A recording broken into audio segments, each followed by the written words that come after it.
حضرت عبداللہ بن عمر رضی اللہ تعالی عنہما سے روایت ہے، نبی کریم خاتم النبیین صلی اللہ تعالی علیہ وسلم نے ارشاد فرمایا، مسلمان وہ ہے جس کی زبان اور ہاتھ سے دوسرا مسلمان محفوظ رہے،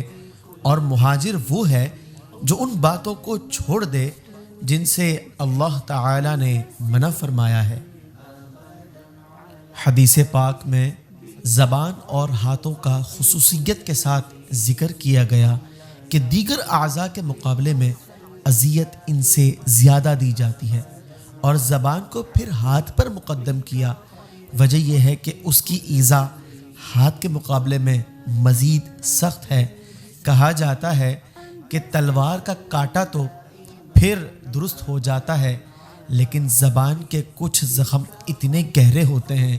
کہ ان کا اثر بہت دیر تک باقی رہتا ہے۔ اور مہاجر جب ہجرت کرتا ہے تو اپنے وطن کو چھوڑتا ہے،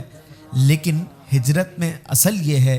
کہ جس گناہ کو انسان چھوڑ دے تو اللہ کی رضا کے لیے اس سے ہمیشہ دور رہے اور نیکیوں کو طلب کرتا رہے۔